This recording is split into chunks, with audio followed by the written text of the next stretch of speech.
Allah Subhanahu wa Ta'ala berfirman dalam Al-Quran Surat Al-Mujadalah ayat 11, Allah akan meninggikan beberapa derajat orang-orang yang beriman dan berilmu pengetahuan. Menemani waktu istirahat Anda agar lebih bermakna, Radio Dakta menghadirkan kajian malam. Assalamualaikum warahmatullahi wabarakatuh. Alhamdulillahilladzi hadana lihada wa ma kunna linahtadiya laula an hadanallah. Asyhadu an la ilaha illallah wahdahu la syarikalah wa asyhadu anna Muhammadan abduhu wa rasuluhu alladzi la nabiyya wa la rasula ba'dah. Allahumma salli wa sallim wa barik ala nabiyyina Muhammadin wa ala alihi wa sahbihi wa man tabi'ahum bi ihsanin ila yaumiddin. Qala Allah Ta'ala fi kitabihil karim, a'udzu billahi minasyaitonir rajim. Ya ayyuhalladzina amanu taqullaha haqqa tuqatih wa la tamutunna illa wa antum muslimun. Ya ayyuhan nasu taqu rabbakumul ladzi khalaqakum min nafsin wahidah wa khalaqa minha zawjaha wa batha minhuma rijalan katsiran wa nisaa'a wattaqullaha alladzi tasaaluna bihi wal arham innallaha kana 'alaikum raqiba. Ya ayyuhalladzina amanu taqullaha wa qulu qawlan sadida yuslih lakum a'malakum wa yaghfir lakum dhunubakum wa may yuti'illaha wa rasulahu faqad faza fawzan 'azima. Amma ba'd. Rekan Dakta yang dirahmati Allah, alhamdulillah kita bersyukur kepada Allah yang senantiasa mencurahkan segala nikmat dan karunia-Nya kepada kita. Di kesempatan malam hari ini kita masih diberikan umur yang panjang, kesehatan dan kemudahan untuk melakukan aktivitas kehidupan kita. Salawat dan salam semoga tercurah limpahkan kepada uswah dan qudwah kita Nabi Muhammad sallallahu alaihi wasallam, kepada keluarga, sahabat dan pengikutnya yang senantiasa istiqamah berpegang teguh terhadap sunnah-sunnahnya. Rekan Dakta yang dirahmati Allah, ana hukum pila Muhammad Hussein ditemani oleh Mas Bagus sang operator akan menemani rekan Dakta di kajian malam di kesempatan malam hari ini hingga pukul 22 waktu Indonesia Barat. Dan sebagaimana biasa, kajian kita membahas terkait dengan sirah nabawiyah, sejarah perjalanan hidup Nabi sallallahu alaihi wasallam. Dan di kesempatan malam hari ini kita akan membahas awal dakwah sirriyah, yaitu dakwah secara sembunyi-sembunyi, yang akan diawali dengan masuk Islamnya beberapa orang sahabat yang dikenal dengan as-sabiqunal awwalun, yaitu mereka-mereka yang pertama masuk Islam. Di pertemuan yang lalu kita telah membahas terkait dengan perintah Allah kepada Nabi untuk melaksanakan dakwah dengan turunnya surat Al-Mudaththir, di mana dalam surat Al-Mudaththir itu Allah Subhanahu wa taala berfirman, ya ayyuhal mudaththir kum fa'andir, wahai orang yang berselimut, kum fa'andir, bangunlah dan berilah peringatan. Maka ayat tersebut menunjukkan perintah kepada Nabi untuk memberikan peringatan, memberikan dakwah, atau berdakwah kepada manusia secara keseluruhan. Dan kita telah bahas di pertemuan yang lalu terkait dengan makna dakwah, lalu kemudian keutamaan dakwah, dan perintah dakwah kepada Nabi SAW. Dan di kesempatan malam hari ini kita akan membahas terkait dengan bagaimana Nabi SAW melakukan metode dakwah sirriyah. Karena rekan Dakta yang dirahmati Allah, perlu kita pahami dan ketahui bahwa ketika awal mula Nabi SAW berdakwah, beliau tidak terang-terangan. Mengapa demikian? Karena Nabi berdakwah di tengah kaum yang ratusan tahun tidak pernah diutus Nabi, yang ratusan tahun berada dalam kesesatan, kejahiliahan, menjadi penyembah berhala. Tiba-tiba muncul Nabi sebagai Rasul, mengajarkan sebuah ajaran yang justru bertentangan dengan apa yang telah mereka yakini ratusan tahun tersebut.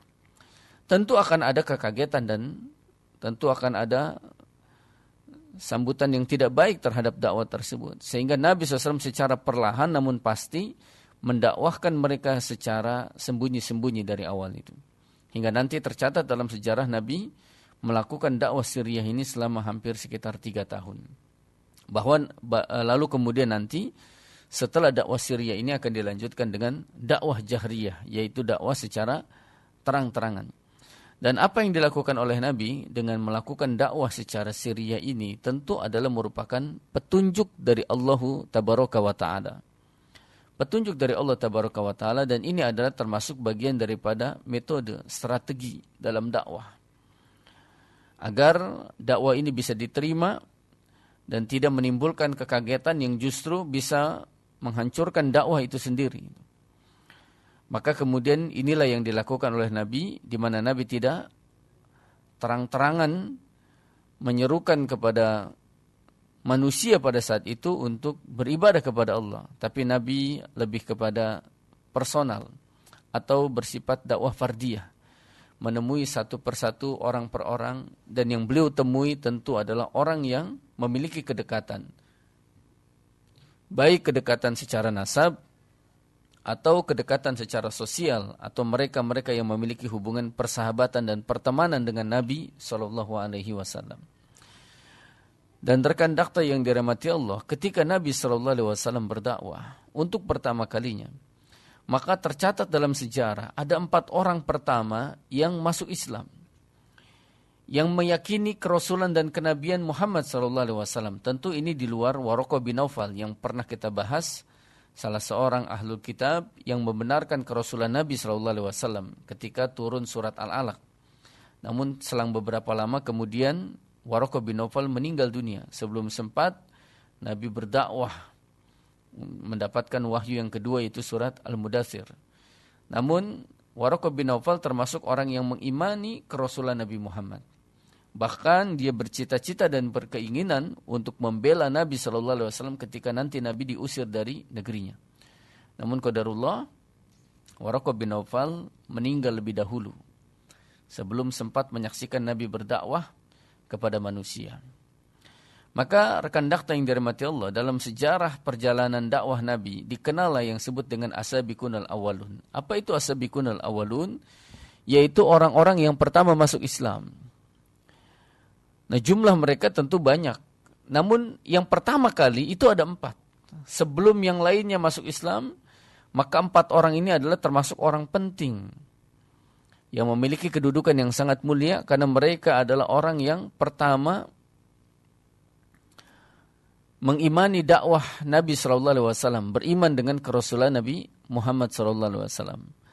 Siapakah 4 orang yang pertama masuk Islam? Yang pertama adalah Khadijah binti Khuwailid radhiyallahu anha, adalah salah seorang wanita pertama yang masuk Islam.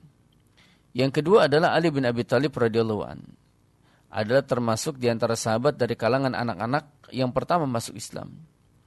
Yang ketiga adalah Zaid bin Harithah, yaitu salah seorang hamba sahaya dari Nabi SAW yang juga pertama masuk Islam dan pernah diangkat menjadi anak Nabi SAW. Yang keempat, rekan dakta yang dirahmati Allah, orang yang pertama masuk Islam itu adalah Abu Bakar As-Siddiq, yaitu mewakili laki-laki dewasa yang merdeka yang pertama masuk Islam. Jadi ini ada 4 orang, Khadijah, Ali, Zaid, dan Abu Bakar adalah merupakan orang penting, karena mereka lah orang-orang yang mengimani kerasulan Nabi Muhammad dikala orang-orang atau bangsa Arab pada saat itu meragukan apa yang dibawa oleh Nabi Muhammad SAW. Bahkan kemudian mendustakan apa yang dibawa oleh Nabi SAW. Tapi 4 orang ini justru beriman dan meyakini apa yang dibawa oleh Nabi SAW. Nah, kita akan bahas rekan dakta yang dirahmati Allah keempat tokoh ini, karena penting sekali kita mengenal 4 orang sahabat yang mereka adalah termasuk orang-orang yang pertama masuk Islam. Yang pertama masuk Islam. Yang pertama adalah Khadijah radhiyallahu anha. Siapakah Khadijah ini? Khadijah ini kita telah bahas ketika Nabi menikah gitu. Jadi Nabi menikah dengan seorang wanita bernama Khadijah radhiyallahu anha. Termasuk orang yang mulia dari sisi nasab dan orang yang mulia dari sisi sosial, karena termasuk di antara bangsawan yang memiliki kekayaan. Orang yang memiliki kebersihan jiwa, kehormatan dan kemuliaan di tengah masyarakatnya. Tidak dikenal sebagai orang yang melakukan keburukan atau melakukan kemaksiatan. Dikenal meskipun hidup di kalangan masyarakat Arab jahiliyah, namun jiwanya tidak pernah terkotori dengan kejahiliahan. Dan Khadijah ini adalah seorang wanita yang beriman sejak awal. Bahkan termasuk orang yang menyokong dan meyakinkan Nabi SAW ketika wahyu yang pertama itu diturunkan. Jadi Khadijah ini bukan hanya orang yang pertama beriman dengan kerasulan Nabi Muhammad, tapi juga orang yang menyokong, yang memotivasi, serta meyakinkan Nabi SAW terkait dengan ketika Allah Subhanahu Wa Taala menurunkan wahyu yang pertama kepada Nabi SAW. Bahkan Khadijah ini rekan dakta yang dirahmati Allah, sebagaimana diriwayatkan dalam riwayat Ibnu Ishaq, lama nazala qauluhu ta'ala wa rabbaka fakabbir, qama Rasulullah sallallahu alaihi wasallam wa qala Allahu akbar, fakabbarat Khadijah wa alimat annahu al-wahyu min Allah ta'ala, dzakarahul Kusyairi.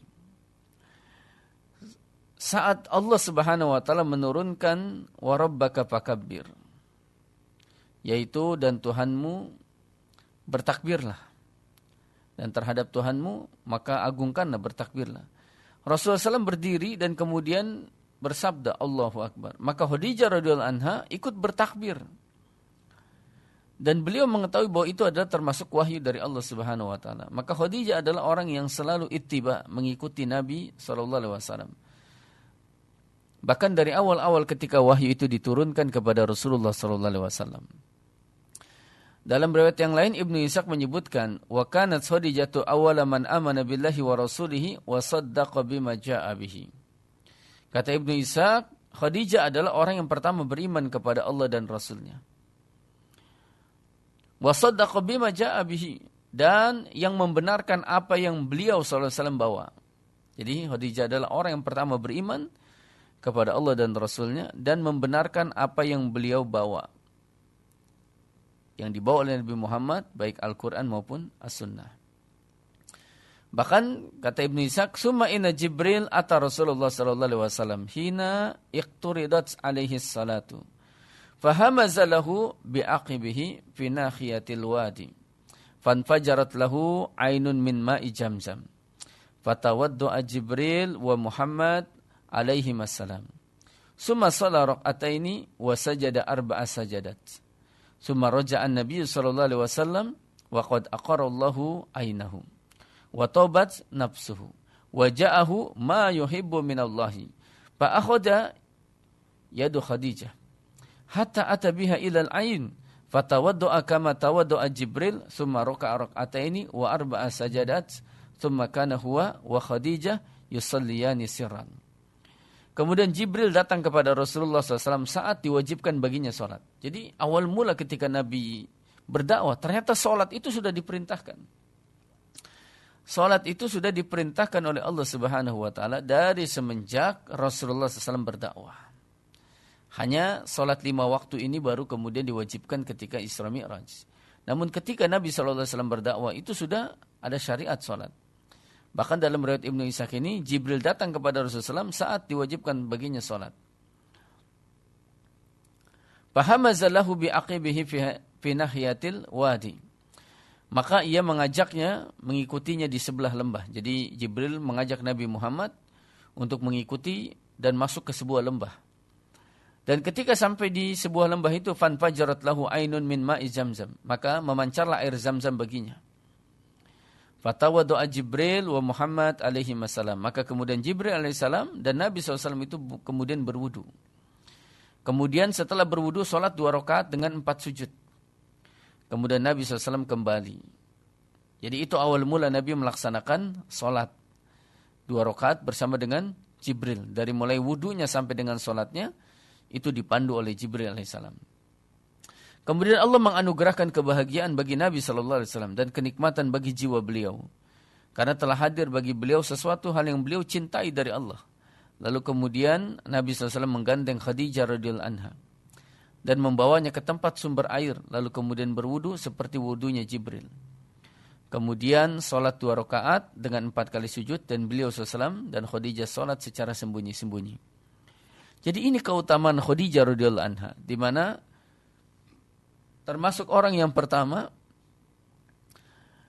melaksanakan wudu dan sholat setelah Nabi Muhammad SAW. Jadi Nabi SAW adalah orang yang pertama melaksanakan wudu dan sholat sesuai dengan contoh dari Jibril alaihissalam. Lalu kemudian Khadijah radhiyallahu anha mengikuti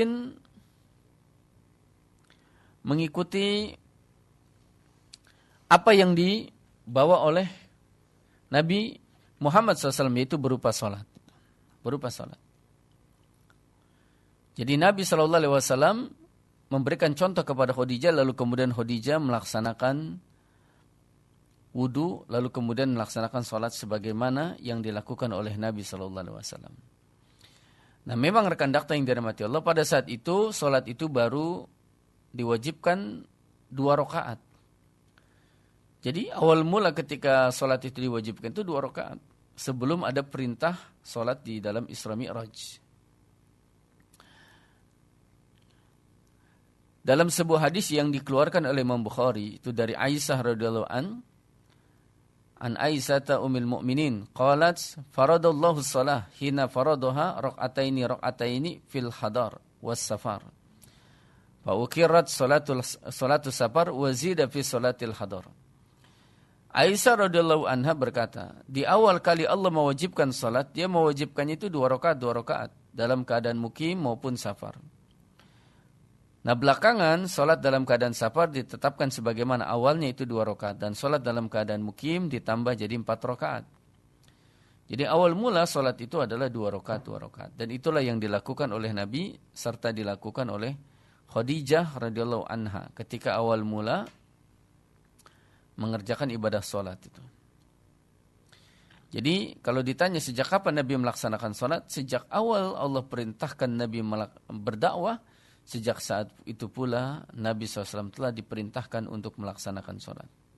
Dan kalau ada pertanyaan, siapakah yang mengajarkan Nabi wudu dan sholat? Maka yang mengajarkan Nabi wudu dan sholat itu adalah Jibril alaihissalam.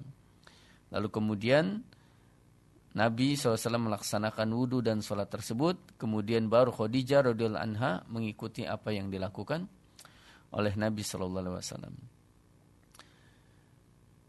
Jadi Khadijah radhiyallahu anha ini, rekan dakta yang dirahmati Allah, adalah termasuk orang yang pertama melaksanakan ibadah salat bersama dengan Nabi SAW sebelum orang lain melaksanakannya.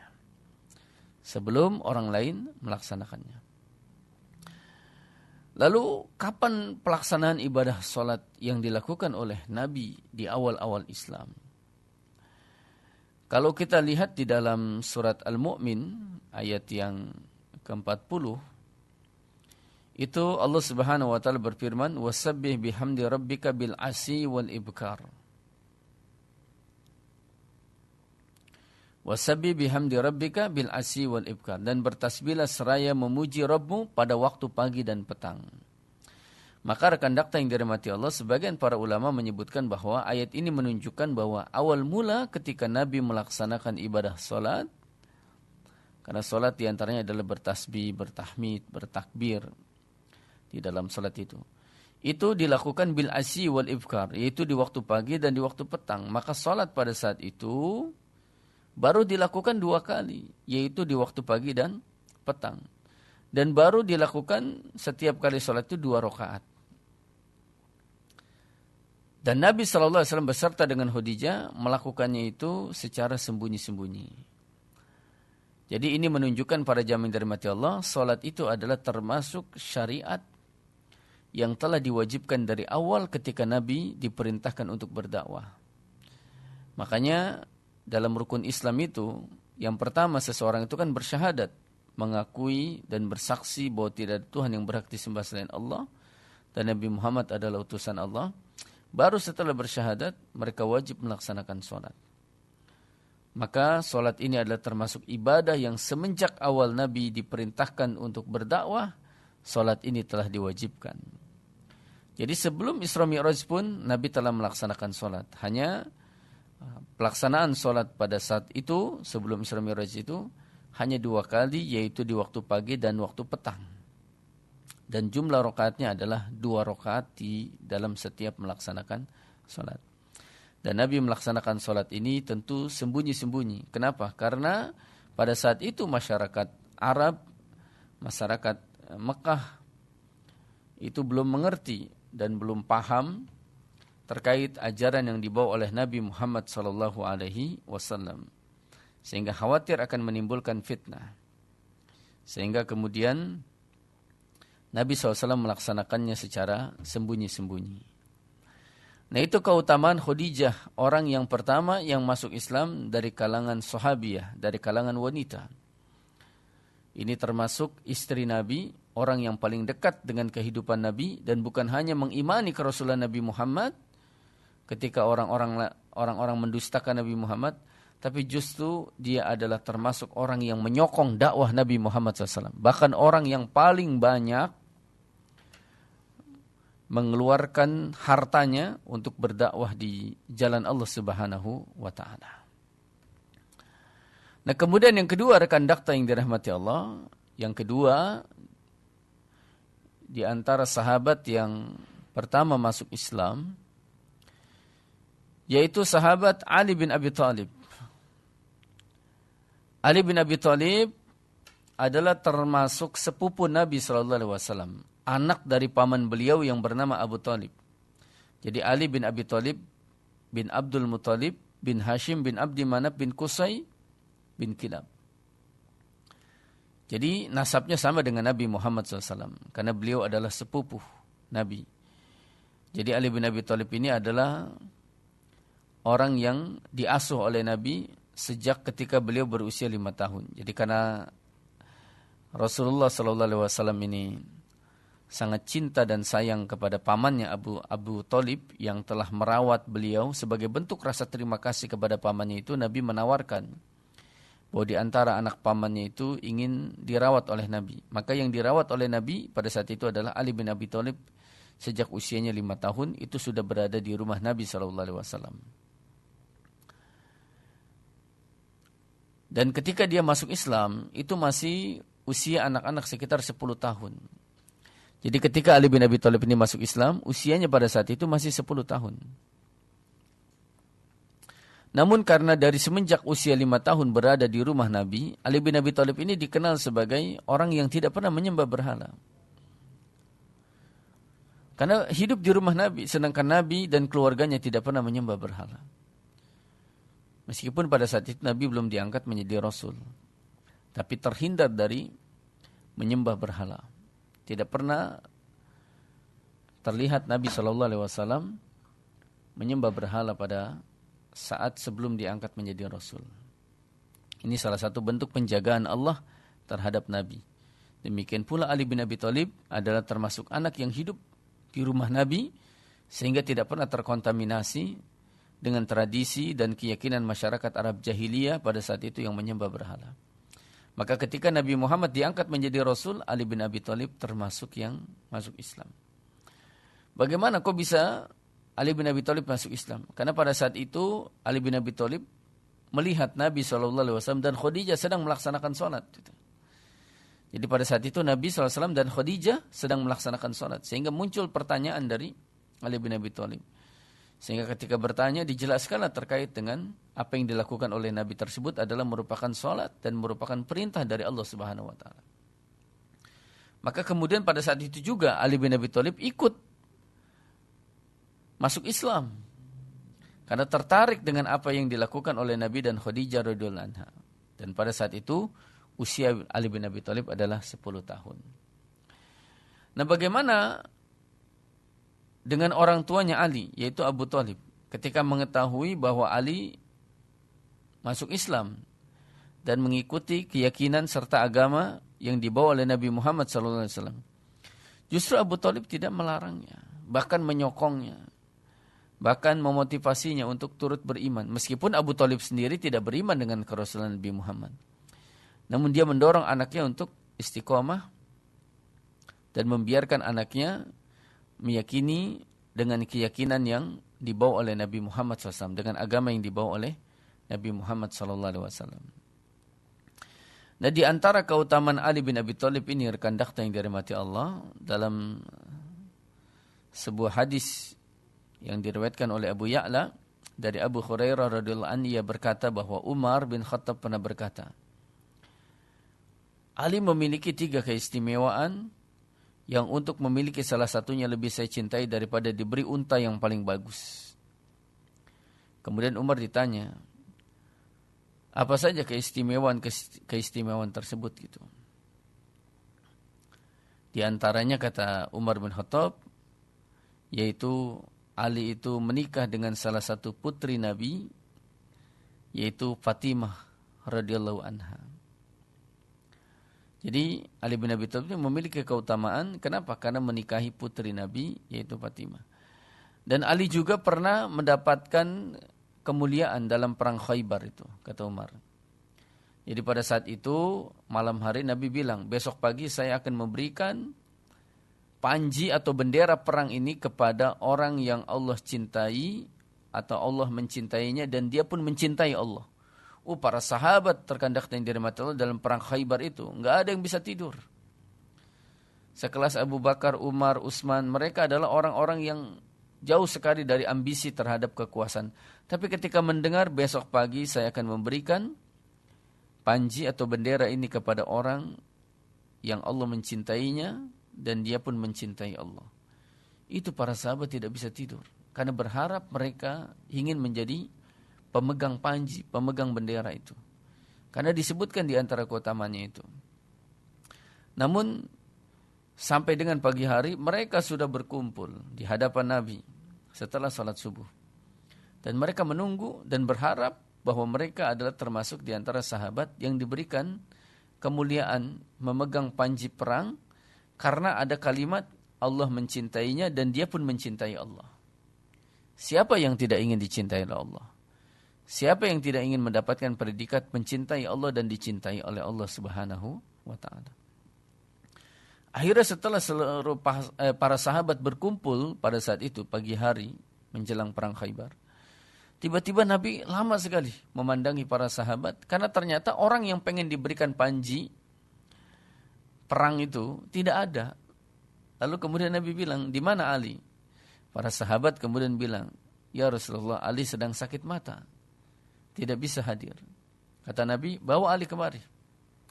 Akhirnya Ali pun kemudian dituntun oleh beberapa sahabat untuk dihadapkan di hadapan Nabi. Dan ternyata sedang sakit mata dan tidak bisa melihat. Lalu kemudian Nabi SAW meludahi mata Ali bin Abi Thalib. Dan kemudian sembuh. Gitu.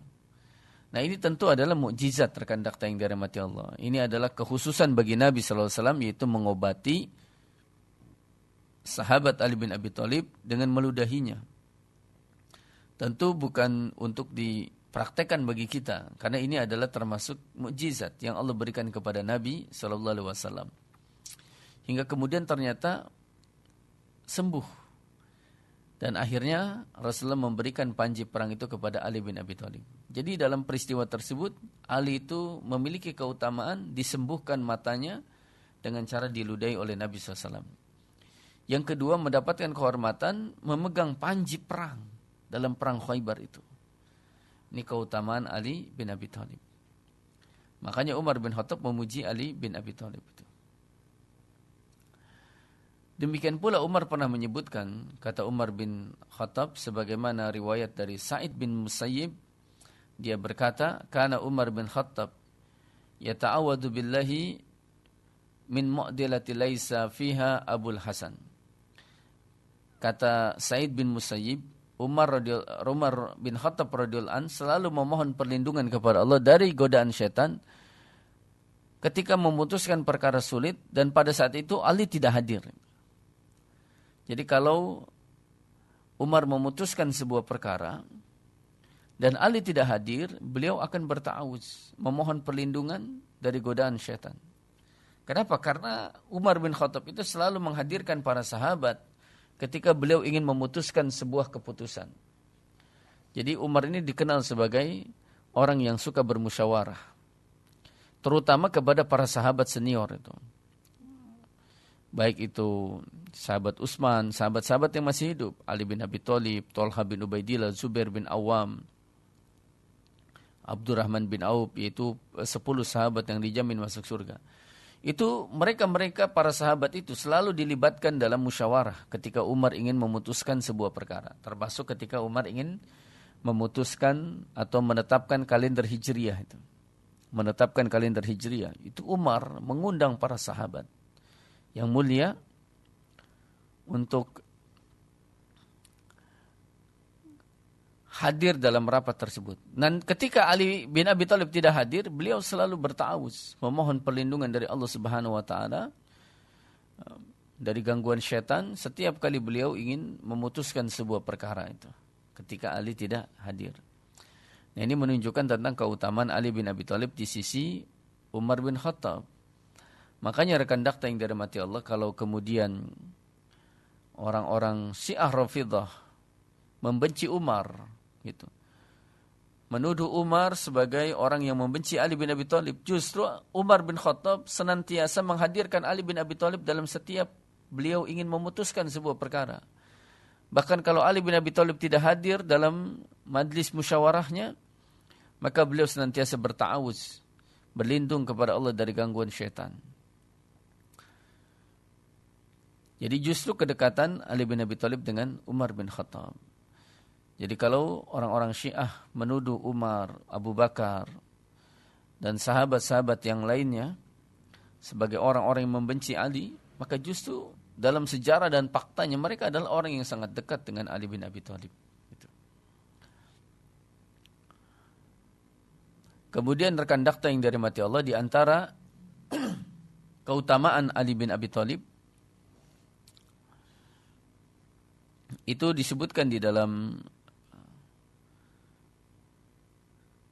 sebuah riwayat yang dikeluarkan oleh Imam Muslim. Qala Ali walladhi fallaqal habba wa raba'an nasmah innahu la ahdun nabiyil ummi sallallahu alaihi wasallam ilayya an la yuhibbani illa mu'min wa la yubghidani illa munafiq. Ali berkata, demi zat yang membelah biji-bijian dan menciptakan makhluk yang bernyawa, sesungguhnya Rasulullah SAW mengatakan kepada saya bahwa tidak ada yang mencintai Ali kecuali seorang mukmin, dan tidak ada yang membenciku kecuali seorang munafik. Maka orang-orang yang membenci Ali adalah termasuk orang munafik. Maka kita harus senantiasa mencintai seluruh para sahabat, termasuk Ali bin Abi Thalib. Tidak boleh membencinya. Kemudian dalam riwayat yang lain, wa akhrajahu Tirmizi an Abi Sa'id Al-Khudri qala kunna na'riful munafiqin bi ba'dahum aliyan. Dalam riwayat Imam At-Tirmizi dari Abi Sa'id Al-Khudri, ia berkata, kami mengetahui seorang munafik dari kebencian mereka kepada Ali. Jadi orang-orang munafik itu salah satu cirinya, kata Abi Sa'id Al-Khudri, adalah membenci Ali bin Abi Thalib. Apalagi ketika Ali bin Abi Thalib menjadi khalifah dan penuh dengan fitnah. Bermuncullah orang munafik itu. Kemudian dalam riwayat Imam At-Tabrani dari Ummu Salamah dari Rasulullah sallallahu alaihi wasallam, man ahabba aliyan faqad ahabbani wa man ahabbani faqad ahabballah wa man abghada aliyan faqad abghadani wa man abghadani faqad abghadallah. Jadi barang siapa yang mencintai Ali, maka dia berarti mencintai saya, dan siapa yang mencintai saya berarti dia mencintai Allah. Barang siapa membenci Ali berarti dia membenci saya, dan barang siapa yang membenci saya berarti dia membenci Allah Subhanahu wa taala. Jadi hadis ini menunjukkan tentang keutamaan Ali bin Abi Thalib. Namun bukan berarti hanya Ali bin Abi Thalib yang kita cintai, seluruh para sahabat. Bukan berarti hanya Ali bin Abi Thalib yang tidak boleh kita benci. Semua para sahabat tidak boleh dibenci. Karena siapapun di antara para sahabat yang mulia, ridwanullah alaihim ajmain, semua sahabat yang apabila kita mencelanya, jatuhlah kita kepada kemunafikan. Baik itu Ali, baik itu Abu Bakar. Maka kita tidak membeda-bedakan para sahabat. Semua sahabat adil. Semua sahabat adalah baik. Yang mereka, karena yang disebut dengan sahabat itu adalah mereka yang beriman kepada Nabi SAW, berjumpa dengan Nabi SAW, dan mati dalam kondisi muslim. Jadi seluruh kaum muslimin yang pernah bertemu dengan Rasulullah dan wafat dalam kondisi muslim, mereka adalah sahabat yang adil. maka kita tidak mencintai sahabat dan membenci sahabat yang lain gitu. Tidak seperti orang-orang Syiah Rafidhah yang hanya mencintai Ali bin Abi Thalib, atau 3 orang yang mereka sebutkan, Ali, lalu kemudian Miqdad bin Al-Aswad, lalu kemudian Ammar bin Yasir. Selebihnya mereka caci maki, bahkan ada yang mereka kafirkan. Nah, kita bukan hanya mencintai Ali bin Abi Thalib, tapi juga mencintai seluruh para sahabat yang mulia.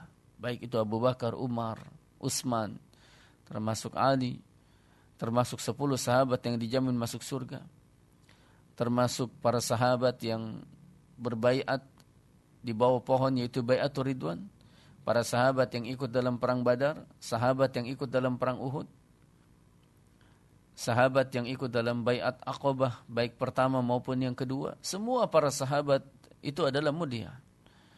Maka membenci mereka juga adalah termasuk membenci Rasulullah. Membenci Rasulullah berarti adalah membenci Allah Subhanahu wa taala. Jadi rekan dakta yang dirahmati Allah, ini Ali bin Abi Thalib dengan segala keutamaannya. Dan Ali bin Abi Thalib ini rekan dakta yang dirahmati Allah, itu termasuk sahabat yang hijrah ke Madinah nanti belakangan. Kenapa? Karena Nabi melarang Ali bin Abi Thalib untuk berangkat hijrah sebelum Nabi berangkat hijrah. Karena nanti ketika Nabi hijrah ke Madinah, Ali bin Abi Thalib itu punya tugas. Apa tugas Ali bin Abi Thalib? Yang pertama, Ali bin Abi Thalib ditugaskan oleh Nabi SAW untuk tidur di kamar Nabi ketika Nabi keluar berangkat hijrah dengan Abu Bakar. Dan ini tentu sangat membahayakan nyawa daripada Ali bin Abi Thalib. Kenapa? Karena orang kafir berencana untuk membunuh Nabi. Dan bisa saja kemudian Ali bin Abi Thalib terbunuh pada saat itu apabila orang kafir kemudian langsung membunuh dan masuk ke dalam kamar Nabi SAW. Tapi qadarullah Ali bin Abi Thalib tidak terbunuh pada saat itu. Yang kedua, tugas Ali bin Abi Thalib dalam peristiwa hijrah adalah Ali bin Abi Thalib ini mengembalikan barang titipan orang-orang Quraisy yang masih berada di rumah Nabi. Jadi Nabi berpesan kepada Ali, nanti kalau Nabi hijrah, kembalikan barang titipan milik orang-orang Quraisy. Kenapa? Karena orang-orang Quraisy itu menitipkan barang berharga mereka kepada Nabi Muhammad. Meskipun mereka mendustakan Nabi Muhammad sebagai Rasul, namun mereka tidak pernah mendustakan Nabi sebagai orang yang jujur dan amanah. Bahkan ketika Nabi hijrah saja, Nabi tetap mengembalikan barang milik orang-orang Quraisy. Tidak beliau ambil. Karena apa? Karena ini berkaitan dengan kepribadian beliau yang amanah. Tidak pernah berkhianat kepada siapapun. Makanya Ali bin Abi Thalib tertahan hijrahnya belakangan karena ditugaskan untuk mengembalikan barang-barang titipan yang dititipkan oleh orang-orang Quraisy kepada Nabi Muhammad SAW. Jadi Ali bin Abi Thalib baru berangkat setelah Nabi berangkat hijrah ke Madinah. Itu diantara keutamaan Ali bin Abi Thalib, rekan dakta yang dirahmati Allah. Dan Ali bin Abi Thalib ini adalah termasuk Khulafaur Rasyidin yang keempat setelah Utsman bin Affan. Jadi Abu Bakar digantikan oleh Umar, Umar digantikan oleh Utsman, Utsman digantikan oleh Ali bin Abi Thalib. Maka keempat sahabat yang mulia ini kepemimpinannya disebut dengan Khulafaur Rasyidin. Khalifah yang lurus. Dan 4 orang sahabat ini termasuk Ali bin Abi Thalib adalah termasuk di antara sahabat yang dijamin masuk surga. Rasulullah menyebutkan ada 10 sahabat yang dijamin masuk surga. Abu Bakar fil jannah, Umar fil jannah, Utsman fil jannah, Ali fil jannah, Thalhah fil jannah, Zubair bin Awam fil jannah, Abdurrahman bin Auf fil jannah, Sa'id bin Zaid fil jannah. Jadi ini termasuk di antara sahabat-sahabat yang dijamin masuk surga. Nah, di antara 10 sahabat tersebut salah satunya adalah Ali bin Abi Thalib. Maka rekan dakta yang dirahmati Allah, dari semenjak usia 10 tahun Ali bin Abi Thalib telah menjadi seorang muslim yang baik. Padahal usianya masih kecil pada saat itu. Dan 10 tahun ketika awal beliau masuk Islam, sampai kemudian Nabi SAW berdakwah itu 13 tahun sampai kemudian Nabi hijrah. Maka usia Ali bin Abi Thalib ketika Nabi hijrah itu telah berusia 23 tahun. Jadi awal mula ketika masuk Islam, Ali bin Abi Thalib 10 tahun. Nabi berdakwah di Makkah itu 13 tahun, maka ketika hijrah ke Madinah, usia Ali bin Abi Thalib pada saat itu adalah 23 tahun. Ini yang kedua rekan dakta yang dirahmati Allah, di antara sahabat Nabi SAW atau asabiqunal awalun, orang-orang yang pertama masuk Islam. Yang kedua adalah Ali bin Abi Thalib. Yang ketiga rekan dakta yang dirahmati Allah, di antara asabiqunal awalun yaitu Zaid bin Haritsah. Zaid bin Haritsah bin Surahbil bin Ka'ab bin Abdul Uzza bin Amru Al-Qais bin Amir. Zaid bin Haritsah ini adalah seorang budak yang berasal dari Bani Kalb. Jadi dia kenapa bisa jadi budak gitu. Saat itu rekan dakta yang dirahmati Allah, Zaid ini masih kecil ketika kampungnya itu dirampok, diserbu oleh para begal dan perampok itu, sampai kemudian hartanya diambil, kemudian beberapa anak-anak diculik, lalu kemudian dijual di pasar budak. Jadi Zaid bin Haritsah ini sebenarnya adalah budak karena penculikan. Karena masih kecil pada saat itu dia diculik oleh para perampok, lalu kemudian dijuallah dia di pasar budak, maka kemudian dia menjadi budak. Nah pada saat itu Khadijah itu punya keponakan namanya Hakim bin Hizam. Nah Hakim bin Hizam ini rekan dakta yang dirahmati Allah adalah orang yang suka jual beli budak gitu. Nah ketika dia pergi, dia beli budak. Nah salah satunya adalah Zaid bin Haritsah. Ketika dia pulang ke Mekah, Hakim bin Hizam ini adalah orang yang sangat sayang dan cinta sekali kepada bibinya itu Khadijah. Maka kemudian dia hadiahkan Khadijah itu dengan seorang budak yang masih kecil pada saat itu, yaitu Zaid bin Haritsah. Dan ketika Nabi SAW menikah dengan Khadijah, maka kemudian Khadijah menghadiahkan Zaid bin Haritsah kepada Nabi SAW. Jadi awal mulanya Zaid bin Haritsah itu adalah budaknya Hakim bin Hizam. Dari Hakim bin Hizam kemudian diberikan kepada bibinya itu Khadijah. Dari Khadijah lalu kemudian diberikan kepada Nabi Muhammad sebagai hadiah pada saat itu. Maka Zaid bin Haritsah pada saat itu tinggal bersama dengan Nabi SAW. Tinggal bersama dengan Nabi SAW. Dan termasuk orang yang pertama masuk Islam dari kalangan budak. Saat itu Zaid ini sebenarnya ketika menjadi budak, orang tuanya itu mencari Zaid itu. Mencari Zaid bin Haritsah sampai bertahun-tahun. Bahkan ibunya menangis terus-menerus ketika kehilangan Zaid ini. Sampai kemudian suatu ketika ada tetangganya Zaid bin Haritsah itu yang pergi haji. Lalu kemudian lihat Zaid di Mekah. Ditanya, engkau Zaid, putra Haritsah? Betul. Tinggal di mana engkau? Sekarang aku tinggal bersama dengan seorang bernama Muhammad. Akhirnya kemudian tetangganya mengabarkan kepada keluarganya di kampungnya itu, Bani Kalb itu. Wahai Haritsah, aku melihat anakmu masih hidup bernama Zaid. Di mana? Di Mekah. Dia sekarang tinggal dengan seorang bernama Muhammad. Akhirnya kemudian berangkatlah itu Haritsah bersama dengan keluarganya. Ingin menebus Zaid bin Haritsah dari Nabi Muhammad SAW.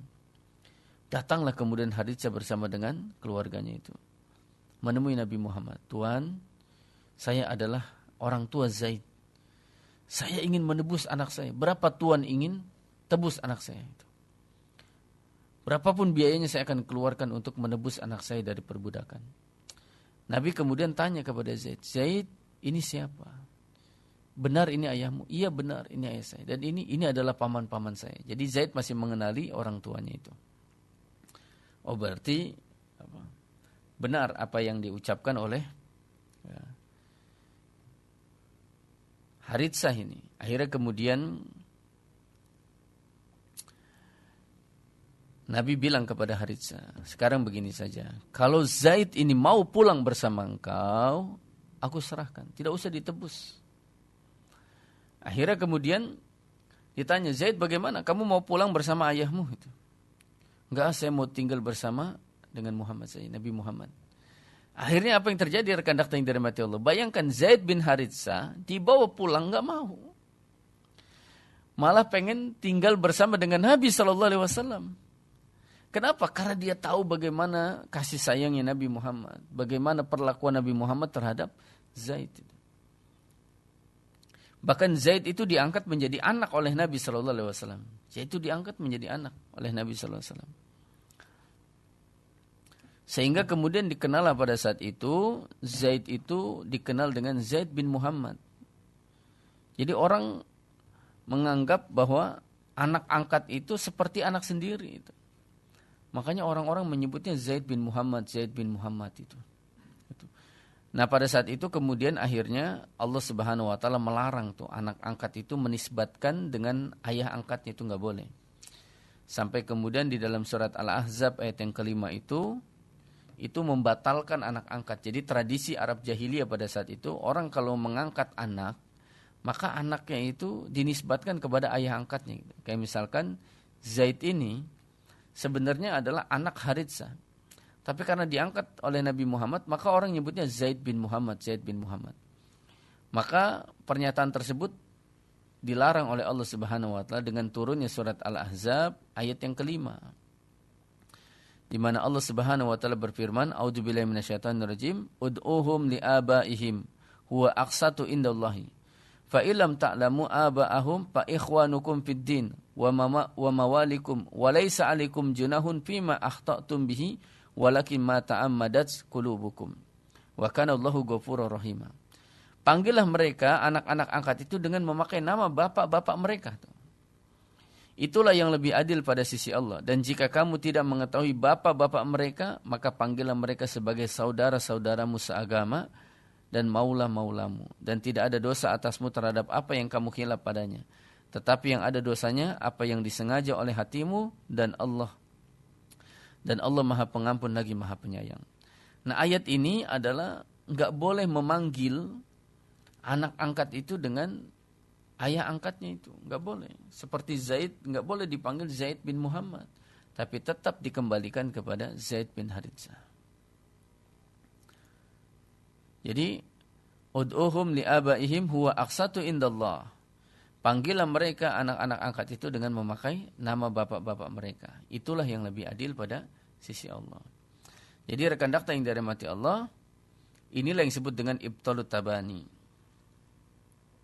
Yaitu pembatalan anak angkat. Jadi anak angkat itu dibatalkan, nggak boleh memanggil dengan nama ayah angkatnya itu. Nah rekan dakta yang dirahmati Allah, kita akan melanjutkan kajian kita di kesempatan malam hari ini tentunya setelah pesan-pesan berikut ini.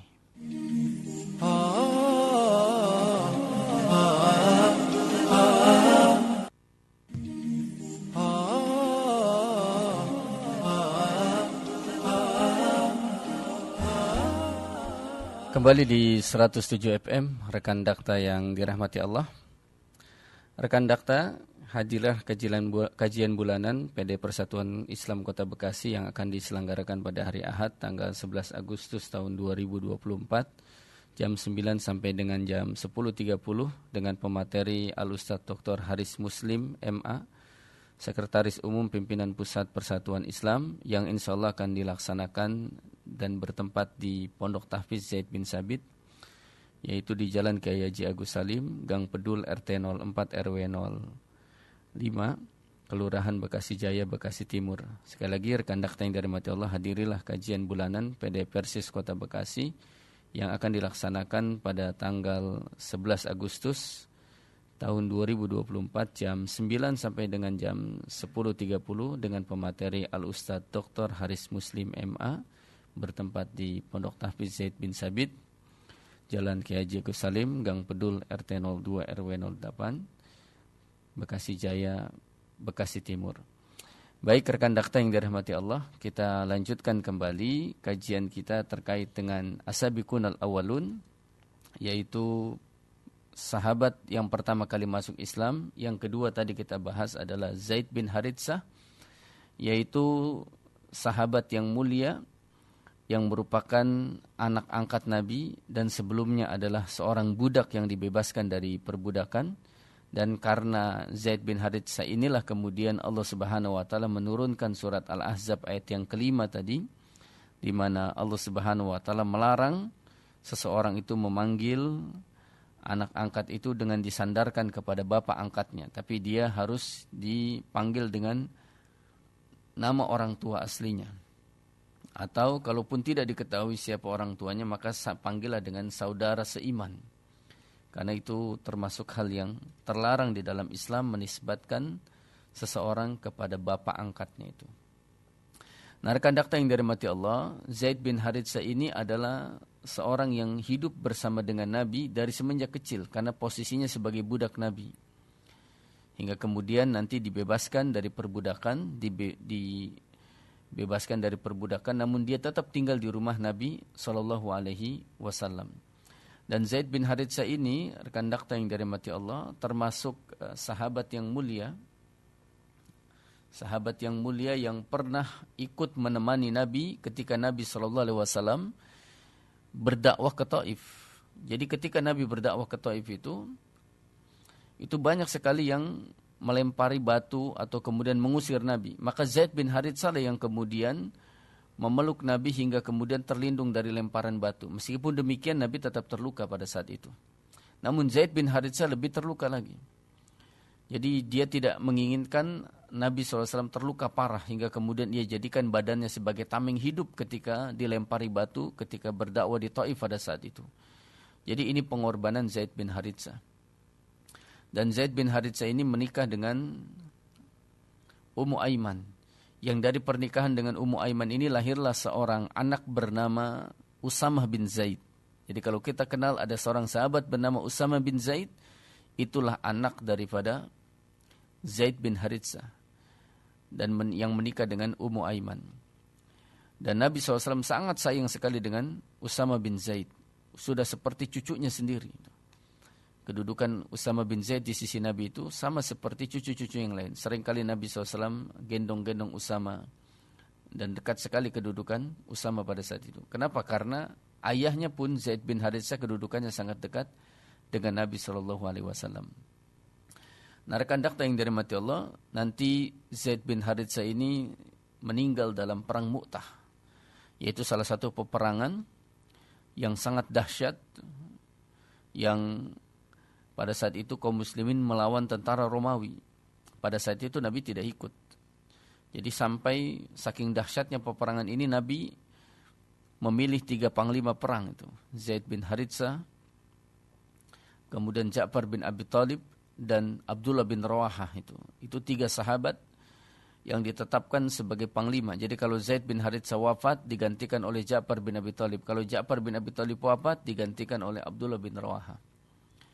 Jadi jumlah kaum muslimin pada saat itu hanya sekitar 3.000. Sedangkan orang-orang Romawi, orang kafir itu sampai 200.000.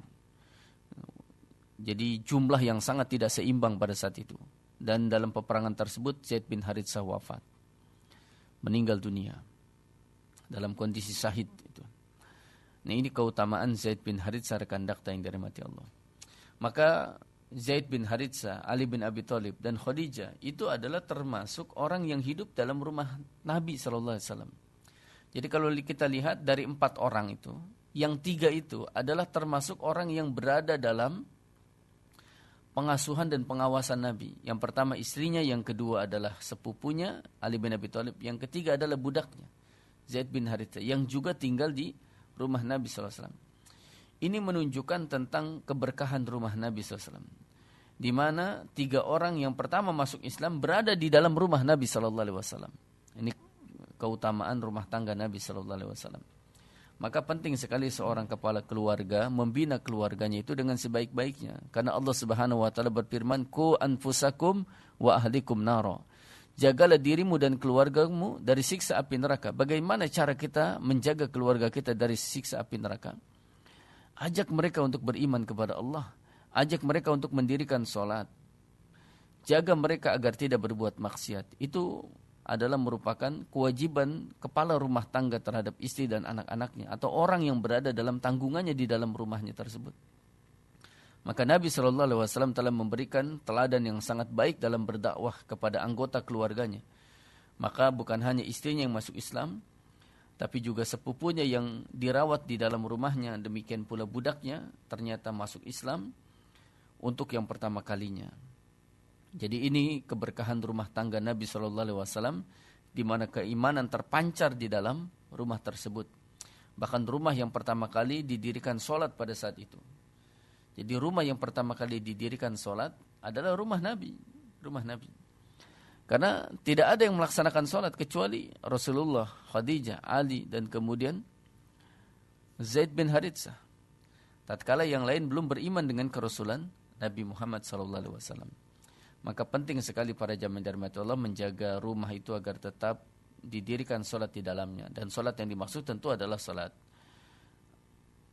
sunnah kalau kita sekarang. Karena kalau kita sekarang sholat wajib itu di masjid berjamaah. Makanya Nabi menyebutkan dalam sebuah hadis itu bahwa sebaik-baik sholat sunnah itu di rumah. Sebaik-baik sholat itu adalah di rumah. Ilal maktubah, kecuali sholat wajib.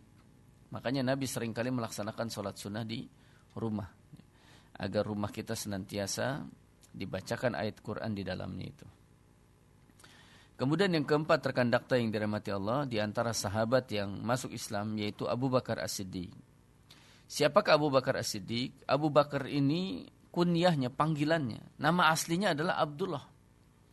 Abdullah bin Abu Kuhafa, Utsman bin Amr bin Amr bin Ka'ab bin Sa'ad, At-Taim bin Murrah bin Ka'ab bin Lu'ay bin Ghalib Al-Quraisy. Jadi nama asli Abu Bakar itu Abdullah. Ayahnya namanya Abu Kuhafa. Abu Kuhafa itu Utsman. Nama ayahnya itu Utsman. Tapi panggilannya kunyahnya itu Abu Kuhafa. Jadi orang lebih kenal dengan nama kunyahnya ketimbang nama aslinya. Dan itulah yang perlu kita pahami rekan dakta yang dirahmati Allah. Jadi nama-nama yang berkembang di masyarakat Arab pada saat itu yang sering terjadi adalah kunyahnya, nama panggilannya. Contohnya misalkan Abdul Muthalib. Nah, Abdul Muthalib itu bukan nama aslinya. Nama aslinya Syaibah. Nabi Muhammad juga dikenal panggilannya itu adalah Abul Qasim. Orang sering manggil Nabi itu adalah Abul Qasim. Nama aslinya Muhammad. Paman Nabi Abu Lahab. Nama aslinya adalah Abdul Uzza. Tapi orang menyebutnya Abdul Lahab. Abu Jahal. Nama aslinya adalah Amr bin Hisham. Nama aslinya orang panggilnya Abu Jahal. Nah ini yang disebut dengan kunyah. Nama panggilan. Biasanya nama panggilan di zaman dahulu atau di masyarakat Arab itu lebih populer daripada nama aslinya. Nah Abu Bakar ini nama aslinya adalah Abdullah bin Abu Kuhafa. Abu Bakar ini dari sisi usia sepantaran dengan Nabi, namun 2 tahun lebih muda dari usia Nabi. Jadi 2 tahun lebih muda dari usia Nabi Muhammad SAW. Dan Abu Bakar ini adalah teman dekat Nabi dari semenjak Nabi sebelum diangkat jadi Rasul. Jadi sebelum diangkat jadi Rasul, Nabi itu udah berteman dengan Abu Bakar.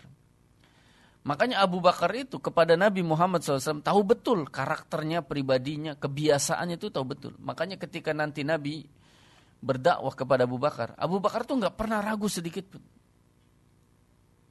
Nggak pernah ragu. Sedikit pun kepada Nabi Muhammad SAW. Jadi Nabi pernah menyebutkan, kata Nabi SAW, aku berdakwah kepada setiap orang. Dan tidak ada seorang pun yang aku dakwahin, melainkan mereka pasti akan ragu-ragu, akan berpikir panjang.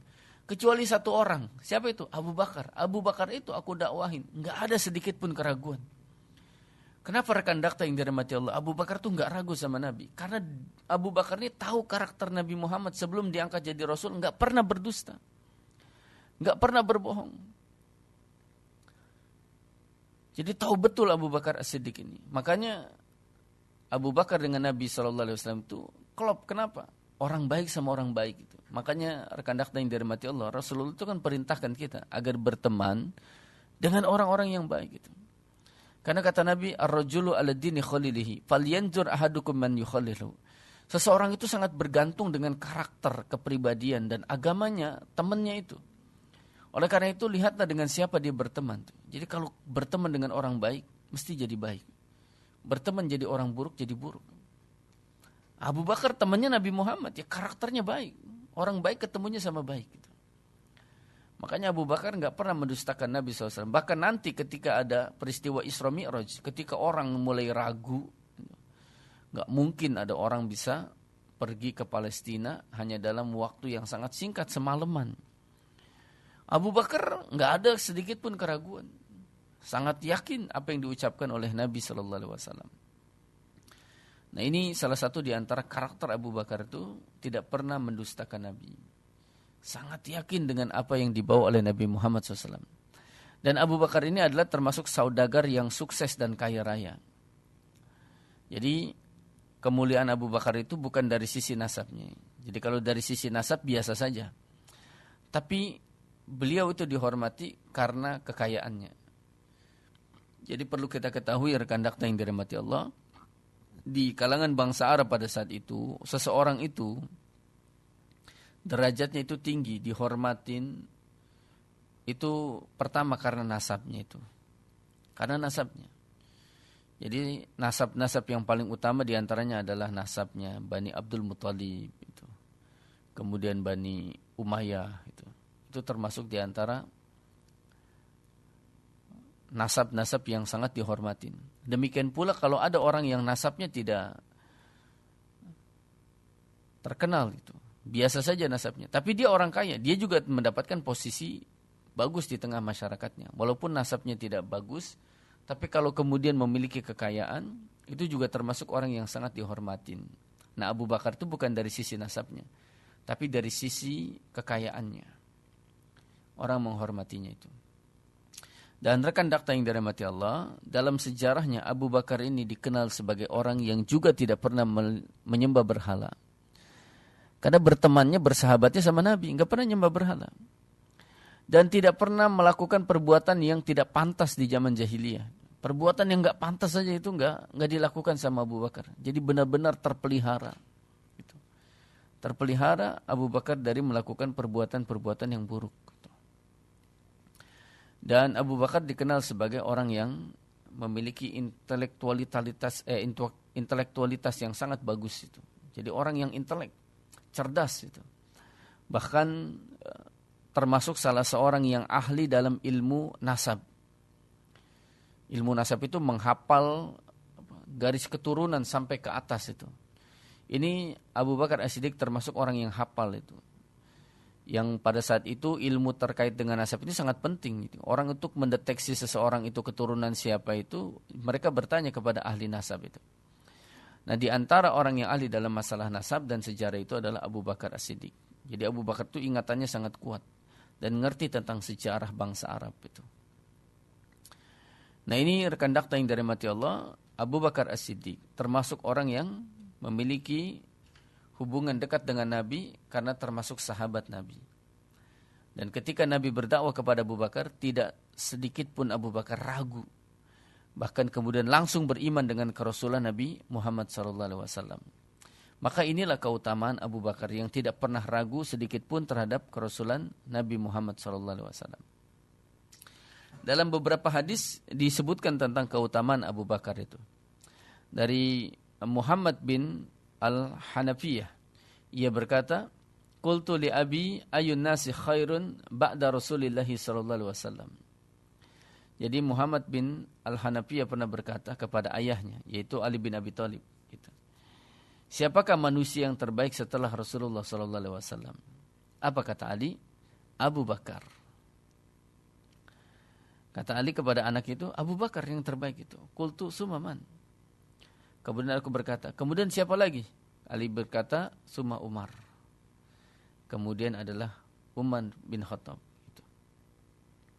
Jadi rekan dakta yang dirahmati Allah, Ali bin Abi Thalib mengakui bahwa di antara orang yang utama setelah Rasulullah itu adalah Abu Bakar As-Siddiq. Abu Bakar As-Siddiq. Karena Abu Bakar termasuk orang yang pertama masuk Islam. Bahkan dalam sebuah hadis yang dikeluarkan oleh Imam Bukhari, Nabi pernah berkata, barang siapa yang menafkahkan sepasang barang di jalan Allah, ia akan dipanggil dari pintu-pintu surga. Wahai hamba Allah, ini adalah kebaikan. Maka siapa yang dari ahli salat, ia akan dipanggil dari pintu salat. Dan siapa dari ahli jihad, ia akan dipanggil dari pintu jihad. Siapa yang ahli sedekah di dunia, maka nanti di akhirat dia akan dipanggil ke surga dari pintu sedekah. Dan siapa yang ahli puasa akan dipanggil dari pintu ahli puasa, yaitu Ar-Rayyan. Lalu Abu Bakar bertanya, lalu bagaimana dengan orang yang dipanggil dari semua pintu itu, wahai Rasulullah? Apakah dia dipanggil dari pintu itu satu persatu? Rasulullah menjawab, ya. Dan saya berharap bahwa kamu akan merupakan salah seorang dari mereka. Artinya apa? Abu Bakar itu dipanggil dari semua pintu. Ahli sholat, ahli sedekah, ahli puasa, ahli jihad. Jadi karena Abu Bakar itu adalah orang yang banyak sekali menginfakkan hartanya untuk bersedekah, untuk berjihad. Beliau juga orang yang suka berpuasa. Beliau juga adalah orang yang suka membantu orang lain. Jadi seseorang itu akan dipanggil sesuai dengan ibadah yang dilakukan di dunia. Namun Abu Bakar dipanggil dari semua pintu. Dari semua pintu. Maka pantaslah kalau kemudian Rasul itu sangat cinta sekali terhadap Abu Bakar As-Siddiq. Pernah salah seorang sahabat, yaitu Amr bin As, itu pernah berkata kepada Nabi SAW. Jadi pernah berkata kepada Nabi SAW, ayun nasi ahabu ilaika. Ya Rasulullah, siapakah wanita yang paling kau cintai? Siapakah orang yang paling kau cintai? Maka kemudian qala, Nabi bersabda, Aisyah. Aisyah orang yang cintai. Qultu, lalu kemudian Amr bin As berkata, minar rijal, kalau dari kalangan laki-laki? Nabi berkata, abuha, bapaknya. Siapa bapaknya Aisyah? Yaitu Abu Bakar As-Siddiq. Maka rekan dakta yang dirahmati Allah, hadis ini menunjukkan bahwa kecintaan Nabi SAW kepada Abu Bakar As-Siddiq itu luar biasa. Cintanya Nabi SAW kepada Abu Bakar itu luar biasa. Sampai ketika Amr bin As bertanya kepada Nabi, siapakah orang yang paling dicintai dari kalangan laki-laki? Abu Bakar As-Siddiq. Dan kita bisa tahu rekan dakta yang dirahmati Allah bahwa Abu Bakar ini pengorbanannya itu luar biasa. Abu Bakar ini bukan hanya orang yang pertama masuk Islam, tapi orang yang selalu mendampingi Nabi. Bahkan ketika Abu Bakar ini izin pengen hijrah ke Madinah, itu dilarang sama Nabi. Kenapa? Nabi bilang, aku berharap engkau mendampingiku. Oh, senang sekali Abu Bakar. Ketika ternyata Nabi berharap Abu Bakar menemani Nabi dalam berhijrah. Makanya ketika peristiwa hijrah itu Abu Bakar tuh mengeluarkan hartanya besar-besaran tuh.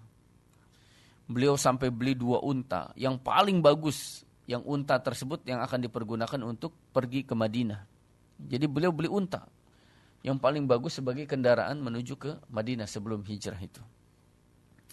Yang kedua rekan dakta yang dirahmati Allah, bukan hanya Abu Bakar, keluarga Abu Bakar itu diperintahkan untuk membantu Nabi dalam proses hijrah itu. Kita lihat nanti ketika hijrah itu, Rasulullah SAW itu bukan hanya dengan Abu Bakar, tapi dengan keluarganya Abu Bakar. Itu berperan serta. Abdullah bin Abu Bakar, orang yang menemani Rasulullah SAW dan Abu Bakar bermalam di Gua Sur. Jadi orang yang bermalam bersama dengan Nabi dan Abu Bakar itu di Gua Sur itu adalah Abdullah bin Abu Bakar. Jadi kalau malam bermalam tuh bertiga. Menjelang fajar, Abdullah bin Abu Bakar tuh keluar. Jadi Nabi itu ketika hijrah itu bersembunyi di Gua Sur itu, di Jabal Nur itu sekitar 3 malam. Di Jabal Nur itu sekitar 3 malam. Sampai kemudian rekan dakta yang dirahmati Allah, menjelang fajar, Abdullah bin Abu Bakar itu keluar. Tujuannya apa? Untuk memata-matai bagaimana keadaan di Mekah. Ini anaknya Abu Bakar itu tugasnya itu. Akhirnya kemudian keluar untuk mendengar dan mengamati bagaimana situasi kondisi di Mekah. Nanti menjelang malam atau di malam hari, Abdullah bin Abu Bakar datang lagi ke gua untuk mengabarkan situasi dan kondisi di Mekah. Nah, ketika Abdullah bin Abu Bakar itu keluar menuju Mekah, itu kan tapak kakinya karena padang pasir, itu kan terlihat, nampak sekali. Maka muncullah pembantunya Abu Bakar, mantan budaknya Abu Bakar. Siapa itu? Amir bin Fuhairah yang ditugaskan untuk mengembalakan kambing di dekat Jabal Nur itu. di dekat Gua Sur tersebut. Fungsinya untuk apa? Menghapus jejak Abdullah bin Abu Bakar. Jadi dihapus jejak-jejak kakinya itu dengan dikeluarkannya domba-domba. Yang kedua, untuk memberi minum Nabi dan Abu Bakar dari susu domba tersebut, dari susu kambing tersebut. Sehingga kemudian sambil mengawasi situasi dan kondisi di sekitarnya, pura-pura mengembalakan kambing. Itu siapa? Pembantunya Abu Bakar, Amir bin Fuhairah. Dan ketika menjelang hijrah itu, Nabi dan Abu Bakar mendapatkan ransu makanan dari siapa? Dari anaknya Abu Bakar, Asma binti Abu Bakar. Jadi Abu Bakar itu mengeluarkan semua hartanya, bahkan keluarganya.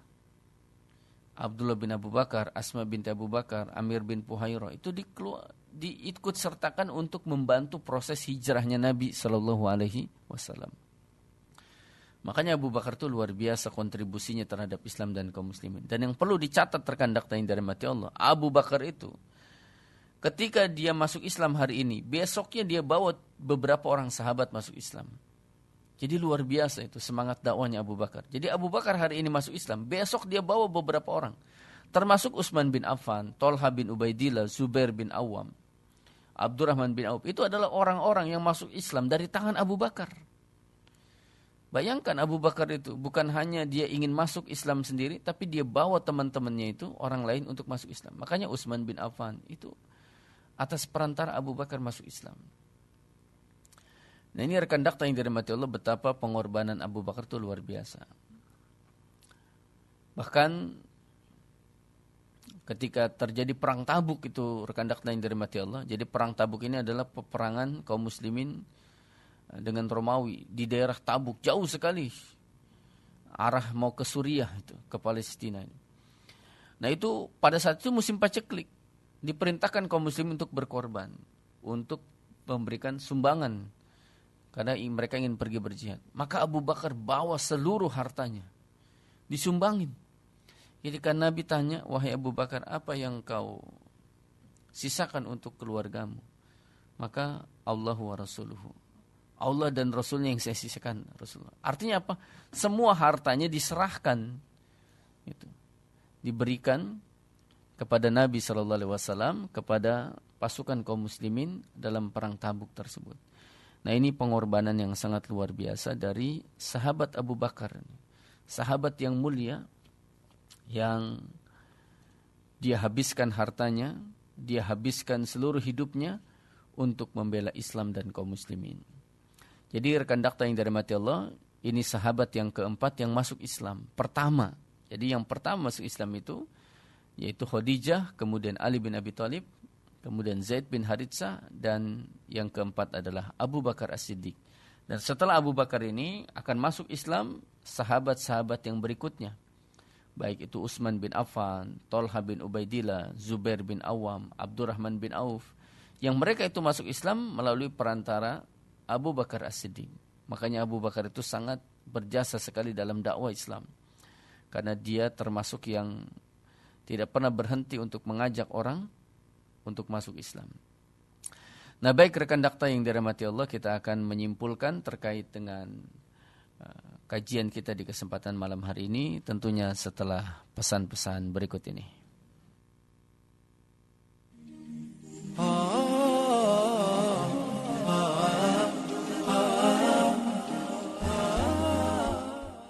لبيك اللهم لبيك لبيك لا شريك لك لبيك. Radio Dakta bersama Asfur Tour and Travel menyelenggarakan program Haji Khusus 26 hari, kuota resmi Kementerian Agama Republik Indonesia dengan waktu tunggu 5 sampai dengan 6 tahun.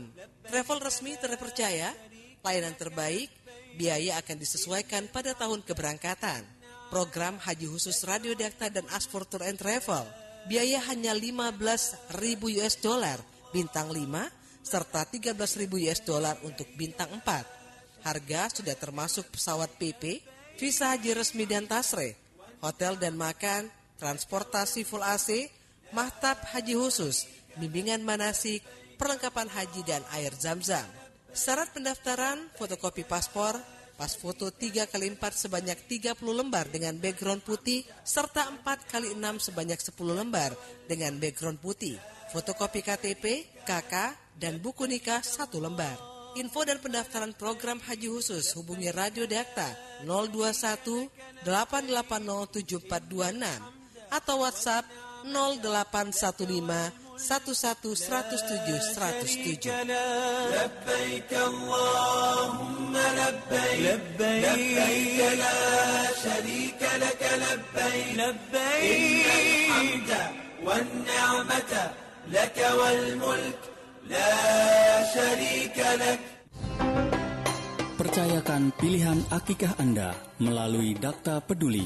Hewan akikah akan disebar matang ke wilayah masyarakat kurang mampu. Tersedia hewan domba tipe A dengan harga Rp1.250.000 per ekor. Domba tipe B Rp1.750.000 per ekor. Mari tunaikan akikah Anda melalui Dakta Peduli. Pelaksanaan penyembelihan sesuai syariat Islam.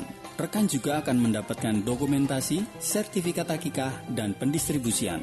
Pembayaran bisa melalui transfer ke rekening Bank Syariah Indonesia dengan nomor rekening 7113633748 atas nama CV Dakta Promusindo. Untuk informasi hubungi 021 880 7426 atau 880 7427 melalui WA 0815 11 107 107. Akikah berbagi, kerjasama Dakta Peduli dengan Agro Surya. Kecepatan dan akurasi berita saat ini menjadi penting agar informasi yang disampaikan ke masyarakat sesuai dengan realita yang ada. Radio Dakta sekarang hadir lebih dekat dengan para pendengar melalui aplikasi Noise. Rekan cukup mendownload aplikasi Noise Radio Dakta dan langsung bisa dengarkan program-program siaran Radio Dakta hanya dalam satu genggaman. Radio Dakta, bijak dan cerdas.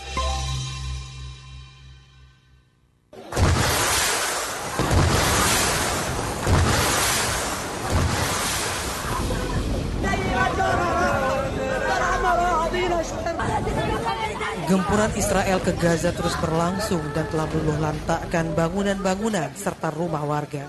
Ribuan orang syahid termasuk bayi dan anak-anak akibat serangan Zionis Israel laknatullah. Korban luka tak terelakkan dan terus bertambah. Rumah sakit penuh sesak dengan korban jiwa akibat serangan Zionis Israel. Jalur Gaza terus digempur, korban pun terus bertambah. Aliran listrik dan air diputus oleh Zionis Israel laknatullah. Warga mengalami krisis makanan. Mari bersama ulurkan tangan untuk saudara kita di Palestina. Donasi dapat rekan kirimkan melalui program Dakta Peduli Palestina, Bank Syariah Indonesia, nomor rekening 70635892 atas nama Dakta Peduli. Situasi di jalur Gaza masih belum kondusif, di mana serangan-serangan Israel masih terus dilancarkan ke jalur Gaza. Mereka mengerahkan pesawat-pesawat jet tempurnya dari udara dan juga mereka mengerahkan tank-tank bajanya yang berada di perbatasan timur jalur Gaza. Ya, sampai saat ini rumah sakit yang ada di jalur Gaza mereka mengalami krisis obat-obatan mengingat jumlah korban terus bertambah. Dan juga masih banyak korban yang masih di dalam reruntuhan rumah-rumah yang hancur. Ya, tentunya kami memohon bantu doa dari masyarakat. Jangan biarkan Palestina berjuang sendiri. Doa kita akan menjadi semangat saudara-saudara kita di Gaza mempertahankan wilayah dari cengkraman Zionis Israel. Donasi dapat rekan kirimkan melalui program Dakta Peduli Palestina, Bank Syariah Indonesia 70635892 atas nama Dakta Peduli. Informasi dan konfirmasi hubungi call center 8807426 8807427 atau WhatsApp 0815 11 107 107. Dakta Peduli agar hidup lebih berarti. Untukmu Palestina tercinta, kami penuhi panggilanmu. Untukmu Al-Aqsa yang mulia, kami kan terus bersamamu.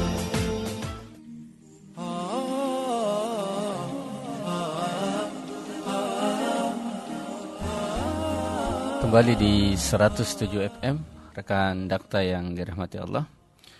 Rekan Dakta, hadirilah kajian bulanan PD Persis Kota Bekasi yang akan diselenggarakan pada hari Ahad tanggal 11 Agustus tahun 2024, waktu pukul 9 sampai dengan 10.30, bersama dengan pemateri Al-Ustadz Dr. Haris Muslim MA, Sekretaris Umum Pimpinan Pusat Persatuan Islam, dengan tema sosialisasi hasil keputusan Dewan Hizbah. Dan kajian bulanan ini akan berlangsung di Pondok Tahfiz Zaid bin Sabit yang beralamat di Jalan Haji Agus Salim, Gang Pedul, RT 04 RW 08, Kelurahan Bekasi Jaya, Kecamatan Bekasi Timur. Sekali lagi rekan Dakta yang dirahmati Allah, hadirilah kajian bulanan Keluarga Besar Persatuan Islam Kota Bekasi yang akan diselenggarakan pada hari Ahad tanggal 11 Agustus tahun 2024. Waktu pukul 9 sampai dengan 10.30 dengan pemateri Al-Ustadz Dr. Haris Muslim MA, Sekretaris Umum Pimpinan Pusat Persatuan Islam, dengan tema sosialisasi hasil keputusan Dewan Hizbah, bertempat di Pondok Tahfiz Zaid bin Sabit, Jalan Kiai Haji Agus Salim, Gang Pedul, RT 04 RW 08, Kelurahan Bekasi Jaya, Kecamatan Bekasi Timur.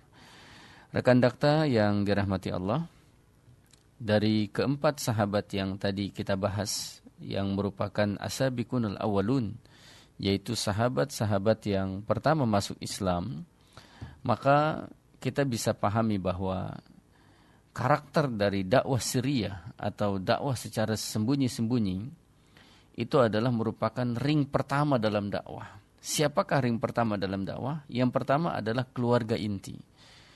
Dari 4 orang tersebut, 3 orang yang masuk Islam itu adalah berada dalam rumah Nabi SAW, yaitu Khadijah, lalu kemudian Ali bin Abi Thalib dan Zaid bin Haritsah. Ketiganya adalah merupakan orang yang dekat dalam kehidupan Nabi. Maka penting sekali para jamaah yang dirahmati Allah, rekan Dakta yang dirahmati Allah, dalam dakwah itu kita memulai dari orang-orang yang memiliki kedekatan terhadap kita. Karena mereka adalah orang yang paling mengerti dan paham tentang situasi dan kondisi kita. Dan juga penting bagi kita untuk mencari dukungan dari orang-orang paling terdekat, terutama adalah keluarga. Maka pentingnya membentuk keluarga yang saleh agar kemudian seperti Nabi SAW, di mana beliau memiliki istri yang salehah dan keluarga yang baik, sehingga ketika beliau berdakwah, mereka adalah orang-orang yang pertama kali mengikuti dakwah yang diserukan oleh Nabi SAW. Yang kedua, bukan hanya kepada keluarga inti, yang kedua adalah kepada orang-orang yang dekat, itu seperti sahabat. Dan inilah yang dilakukan oleh Nabi kepada Abu Bakar As-Siddiq. Jadi Nabi memulai dakwah ini kepada orang-orang yang memiliki kedekatan, seperti sahabat dan lain sebagainya. Dan rekan Dakta yang dirahmati Allah, ketika keluarga inti, kemudian orang-orang dekat ini sudah mengenal tentang karakter dakwah, sudah mengenal Islam dengan sangat baik, maka apa yang terjadi para jamaah yang dirahmati Allah? Maka dakwah ini terus berjalan. Tidak hanya Nabi SAW yang bergerak berdakwah, tapi mereka-mereka yang telah masuk Islam, seperti Abu Bakar As-Siddiq, bergerak untuk mendakwahkan Islam. Nah, ini hebatnya dakwah Islam ini. Jadi bukan hanya tersentralistik kepada Nabi dakwah itu, tapi mereka yang telah masuk Islam pun kemudian berdakwah. Termasuk adalah Abu Bakar As-Siddiq. Nah, oleh karena itu, meskipun ini disebut dengan dakwah sirriyah, tapi bukan berarti dakwah ini tidak terdengar oleh seorang pun. Artinya dakwah sirriyah itu tidak dalam forum yang besar, tidak dalam bentuk tablik akbar, tapi di dalam forum-forum terbatas seperti perorangan itu, atau disebut dengan dakwah fardiyah. Nah, inilah yang dilakukan oleh Rasulullah kepada Abu Bakar. Abu Bakar melakukannya kepada Utsman, kepada sahabat yang lain. Makanya kita dapati dalam sejarah itu sebagaimana yang disebutkan oleh Imam Ibnu Ishaq, di antara sahabat yang masuk Islam dengan dakwah yang dilakukan oleh Abu Bakar itu adalah Utsman bin Affan, Zubair bin Awam, Abdurrahman bin Auf, Sa'ad bin Abi Waqqas, Thalha bin Ubaidillah. Setelah itu menyusul beberapa nama seperti Abu Ubaidah bin Jarrah, Abu Salama, Al-Arqam bin Abi Al-Arqam. Nah, mereka semua disebut dengan as-sabiqun al-awwalun. Namun rekan dakta yang dirahmati Allah, 5 orang ini, baik Utsman, Zubair, Abdurrahman bin Auf, Sa'ad bin Abi Waqqas, dan Thalhah bin Ubaidillah, masuk Islam itu diyakinkan oleh Abu Bakar As-Siddiq. Maka penting sekali para jamaah yang dirahmati Allah, seseorang itu menjalin komunikasi yang intens dan baik kepada orang-orang yang dekat dalam kehidupannya. Nah, ini yang dilakukan oleh Abu Bakar. Utsman bin Affan ngerti, tahu betul bagaimana Abu Bakar As-Siddiq. Zubair bin Awam juga ngerti betul siapa Abu Bakar. Abdurrahman bin Auf, Sa'ad bin Abi Waqqas juga tahu bagaimana karakter dan kepribadian Abu Bakar. Sehingga mereka mudah sekali kemudian masuk Islam. Mudah sekali masuk Islam. Nah, bagaimanakah sepak terjang Utsman bin Affan ini? Utsman bin Affan ini, rekan dakta yang dirahmati Allah, adalah seorang sahabat dari kalangan bangsawan dan juga dari kalangan yang memiliki nasab yang baik. Jadi Utsman itu memiliki 2 keutamaan. Pertama, nasabnya adalah nasab yang menonjol. Yang kedua, beliau adalah seorang bangsawan, orang kaya. Kalau dari sisi nasab itu, Utsman bin Affan bin Al-As bin Umayyah bin Abdussam bin Abdul Manaf bin Qusay bin Kilab bin Murrah bin Ka'ab bin Lu'ay bin Ghalib Al-Quraisy. Jadi Utsman bin Affan ini adalah keluarga Bani Umayyah. Sama juga dengan Abu Sufyan, keturunan Bani Umayyah. Dan Bani Umayyah ini adalah termasuk kabilah yang juga dihormatin dari sisi nasabnya itu. Dan Utsman ini dalam beberapa riwayat disebutkan tentang keutamaannya itu. Dari Ali bin Abi Thalib, beliau pernah ditanya tentang Utsman. Maka beliau berkata, Utsman itu adalah seorang laki-laki yang mendapatkan gelar Dzunurain langsung dari langit. Dia adalah menantu Rasulullah SAW yang dinikahkan dengan 2 orang putrinya. Jadi Utsman ini memiliki gelar Dzunurain, yaitu orang yang memiliki 2 cahaya. Kenapa memiliki 2 cahaya? Karena satu-satunya sahabat yang menikahi 2 putri Nabi itu hanya Utsman. Ali bin Abi Thalib memang menikah dengan putri Nabi, tapi cuma 1, Fatimah saja. Tapi Utsman itu menikahi Ruqayyah dan Ummu Kulsum. Ruqayyah dan Ummu Kulsum. Jadi ketika Ruqayyah dan Ummu Kulsum ini diceraikan oleh 2 putra Abu Lahab, yaitu Utbah dan Utaibah, maka Ruqayyah ini dinikahkan oleh Utsman. Dinikahkan oleh Utsman. Tapi selang beberapa tahun kemudian Ruqayyah meninggal dunia. Nah, ketika Ruqayyah meninggal dunia, kemudian Utsman menikah lagi dengan Ummu Kulsum. Nah, selang beberapa tahun kemudian Ummu Kulsum juga meninggal dunia. Sampai kata Nabi SAW, kalau seandainya aku masih memiliki anak wanita yang belum dinikahkan, aku akan nikahkan kepada engkau Utsman. Jadi ini keutamaan Utsman bin Affan. Jadi menikah dengan 2 putri Nabi. Yang pertama Ruqayyah, yang kedua adalah Ummu Kulsum. Dan tidak dalam waktu yang bersamaan, karena tidak boleh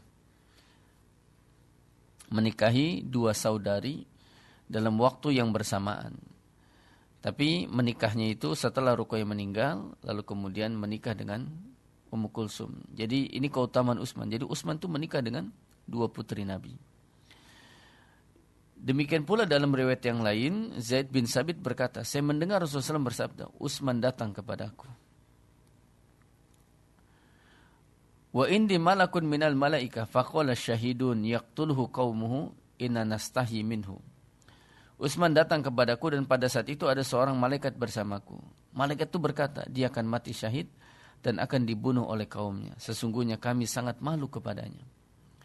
Jadi Utsman itu masih hidup. Tapi kata Nabi SAW, Utsman itu akan mati syahid.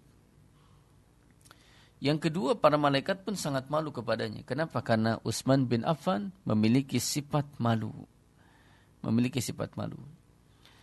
Bahkan dalam riwayat yang lain, Aisyah radhiyallahu anha cerita, ketika Rasulullah SAW sedang berbaring di rumahku. Jadi kata Aisyah, ketika Rasulullah sedang berbaring di rumahku, kedua betis Rasul itu tersingkap. Lalu kemudian datanglah Abu Bakar minta izin masuk. Maka dipersilahkanlah Abu Bakar masuk pada saat itu. Tapi Nabi tetap dalam posisinya semula, yaitu berbaring, tidak berdiri, berbaring. Dalam posisi betisnya itu terlihat. Lalu kemudian Nabi berbincang-bincang, ngobrol dengan Abu Bakar dalam posisi berbaring. Kemudian Umar datang mohon izin dan kemudian dipersilahkan masuk. Umar pun datang. Posisi Nabi tetap dalam posisi berbaring. Lalu kemudian berbincang-bincanglah mereka bertiga antara Rasulullah, Abu Bakar dan Umar. Kemudian selang beberapa lama datanglah Utsman mengucapkan salam, kemudian minta izin dan kemudian masuk. Maka Rasulullah SAW apa yang terjadi? Tadi waktu Abu Bakar dan Umar masuk, Rasulullah tetap berbaring. Tapi kata Aisyah radhiyallahu anha, ketika Utsman masuk ke rumah, Rasulullah SAW duduk dan membetulkan pakaian beliau. Dan kemudian baru ngobrol dan berbincang-bincang. Setelah para sahabat keluar, Aisyah bertanya kepada Rasulullah SAW, Abu Bakar masuk, tapi engkau biasa saja. Demikian pula Umar masuk, engkau biasa saja, tidak memberikan perhatian khusus. Tapi ketika Utsman masuk, engkau kemudian duduk dan membetulkan pakaianmu. Kenapa ya Rasulullah? Kemudian Rasulullah SAW menjawab, Ala astahi min rajulin tastahi minhul malaika. Apakah aku tidak malu terhadap orang yang malaikat saja malu kepadanya? Jadi kata Nabi SAW terkait dengan Utsman bin Affan. Jadi apakah aku tidak malu terhadap orang yang malaikat saja malu kepadanya? Jadi para malaikat itu malu kepada Utsman bin Affan karena sifat malunya itu. Sifat malunya. Sehingga sangat terjaga Utsman bin Affan dari melakukan perbuatan yang tidak baik itu. Jadi Nabi sendiri sampai membetulkan pakaiannya sampai duduk ketika Utsman datang. Karena segan terhadap Utsman, malu. Jadi itu rekan dakta yang dirahmati Allah, bagaimana Utsman bin Affan ini termasuk sahabat yang mulia, yang kata Nabi SAW para malaikat saja malu kepadanya. Nah, Utsman bin Affan ini masuk Islam karena pengaruh Abu Bakar. Jadi Abu Bakar menawarkan kepada Utsman untuk masuk Islam, dan ternyata Utsman pun beriman kepada Rasulullah Nabi Muhammad SAW. Nah, selain menikahi dengan dua putri Nabi, Utsman bin Affan juga adalah termasuk khalifah yang ketiga setelah Umar bin Khattab. Jadi menjelang wafat Umar bin Khattab itu berpesan kepada para sahabat, maka kemudian Umar bin Khattab itu mewasiatkan agar ketika beliau nanti meninggal dunia, di antara sahabat yang diperintahkan untuk bermusyawarah memilih pemimpin, di antaranya adalah Utsman bin Affan, Thalha bin Ubaidillah, Zubair bin Awam, Abdurrahman bin Auf, dan Ali bin Abi Thalib. Termasuk di antaranya adalah Abdullah bin Umar. Itu. Namun Umar bin Khattab berpesan, Abdullah bin Umar boleh ikut dalam rapat tapi tidak boleh dipilih menjadi pemimpin. Nah, maka kemudian akhirnya setelah wafatnya Umar bin Khattab itu terpilihlah Utsman bin Affan. Utsman bin Affan, dan beliau dikenal sebagai orang yang dermawan, rekan dakta yang dirahmati Allah. Bahkan satu-satunya harta wakaf dan kekayaan yang masih tersisa sampai sekarang itu wakafnya Utsman bin Affan. Di Madinah itu jaraknya sekitar 1 kilometer dari Masjid Nabawi, atau 1 atau 2 kilometer dari Masjid Nabawi itu ada hotel namanya Utsman bin Affan. Ternyata itu adalah hotel milik Utsman bin Affan. Orangnya udah meninggal. Kok bisa Utsman bin Affan punya hotel? Jadi ceritanya rekan dakta yang dirahmati Allah, dahulu ketika musim paceklik di zaman Nabi itu, sumur-sumur di Madinah itu pada kering gitu. Ternyata ada salah satu sumur yang tidak kering. Namanya sumur Raumah. Nah, sumur tersebut berada di perkebunan kurma milik orang Yahudi. Jadi di tengah perkebunan kurma itu ada sumur, namanya sumur Raumah. Itu enggak kering airnya, yang lain pada kering. Sehingga penduduk Madinah itu, mereka kalau membutuhkan air, mereka harus beli kepada orang Yahudi. Jadi orang Yahudi itu mencari kesempatan dengan cara menjual air, karena kelangkaan air pada saat itu hingga kemudian dijual. Kata Nabi, siapa yang ingin masuk surga, hendaklah ia membeli sumur Raumah itu. Wah, Utsman bin Affan dengar surga, langsung dia datengin tuh pemilik sumur Raumah, orang Yahudi. Dia bilang, saya ingin beli sumur Anda. Kata orang Yahudi, saya enggak jual sumur saya cuma jual airnya. Kalau kamu mau beli airnya gitu. Akhirnya terus dibujuk sama Utsman agar dia mau menjual sumurnya tersebut. Ternyata orang Yahudi enggak mau. Dia bakalan kehilangan mata pencarian dia. Dijual dengan harga mahal pun ternyata tidak. Akhirnya Utsman ini cerdas sekali. Maka kata Utsman, bagaimana kalau saya beli separuhnya saja, setengahnya saja? Kata orang Yahudi, maksudnya gimana? Ya saya beli separuhnya, separuhnya milik saya, separuhnya milik Anda. Kalau hari ini milik saya, besok milik Anda. Kalau hari ini milik saya, maka saya ambil sesuai dengan kebutuhan saya. Kalau besok milik Anda, silakan Anda jual, Anda konsumsi dan lain sebagainya. Orang Yahudi berpikirnya duniawi, keuntungan. Saya dapat uang dari Utsman dan saya tetap memiliki sumur ini kan gitu. Dan tetap bisa menjual sumur atau air tersebut. Akhirnya dia sepakat. Akhirnya dibelilah sama Utsman separuhnya itu. Maka setelah dibeli sama Utsman, Utsman pun mengumumkan bahwa saya telah membeli sumur Raumah sebagiannya, separuhnya. Maka hari ini adalah milik saya, besok milik orang Yahudi. Maka hendaklah kalian ambil air tersebut untuk persediaan 2 hari. Agar esok hari kalian tidak membeli air kepada orang Yahudi. Akhirnya penduduk Madinah ambil air sebanyak-banyaknya untuk persediaan 2 hari. Karena esok hari dia harus beli kepada penduduk Yahudi. Akhirnya kemudian diambil air tersebut. Karena Utsman menghibahkan sumur tersebut untuk dimanfaatkan oleh kaum muslimin Madinah. Nah ternyata esok harinya ketika kepemilikan itu jatuh kepada orang Yahudi sepi, nggak ada yang beli. Kenapa? Karena orang sudah ambil air semua. Akhirnya kemudian Utsman datang lagi, membujuk, bagaimana kalau saya beli saja semuanya daripada Anda jual akhirnya tidak ada yang beli. Bagaimana kalau saya beli semuanya, dibeli tanahnya dan juga sumur. Akhirnya dibelilah dengan harga yang sangat mahal. Namun Utsman tidak pernah memikirkan harga mahal tersebut karena dia pikirkan surga balasannya itu. Setelah dibeli baru dia bilang sama Nabi, ya Rasulullah, saya wakafkan sumur tersebut untuk kaum muslimin. Akhirnya apa yang terjadi rekan rekan yang dirahmati Allah? Itu perkebunan kurma dan juga sumur yang ada di dalamnya, sumur Roma itu diwakafkan untuk kepentingan kaum muslimin. Dan ternyata wakaf itu sampai sekarang masih ada. Sumur Roma itu masih ada. Wakafnya itu masih ada. Bahkan kurmanya itu ketika berbuah, panen itu dijual kan. Nah uangnya itu ditabungin. Itu ada rekening bank atas nama Utsman bin Affan. Uangnya terus berkumpul. Sebagiannya diberikan kepada fakir miskin. Sebagiannya diberikan kepada para penuntut ilmu. Dan uangnya terus bertambah itu. Keberkahan dari wakaf Utsman bin Affan. Nah akhirnya uang itu kan bertahun-tahun bahkan ratusan tahun itu terkumpul. Sehingga kemudian diberikanlah sebidang tanah, dibangunlah hotel, namanya Hotel Utsman bin Affan. Itu uang wakaf. Uang wakaf rekan dakta yang dirahmati Allah. Yang ternyata sampai sekarang masih ada. Nah rekan dakta yang dirahmati Allah, inilah seorang sahabat yang mulia, Utsman bin Affan, yang berkah luar biasa hartanya itu. Sampai sekarang sumur Roma masih ada, bahkan bertambah Hotel Utsman bin Affan itu, yang ternyata dibangun dari uang wakaf. Dan hasilnya pun untuk kepentingan kaum muslimin. Jadi berkah sekali dakwahnya Abu Bakar hingga kemudian Utsman masuk Islam. Nah rekan dakta yang dirahmati Allah, mudah-mudahan kajian kita di kesempatan malam hari ini memberikan manfaat dan istifadah, terutama terkait dengan as-sabiqunal awwalun, orang-orang yang pertama masuk Islam dalam sejarah perjalanan dakwah Nabi SAW. Namun waktu jualah yang memisahkan kita. Saya mohon maaf apabila ada kesalahan dan kehilapan. Segala yang benar tentu datang dari Allah, dan yang salah dari kami yang dhaif. Ana hukum pila Muhammad Hussein dan Mas Bagus.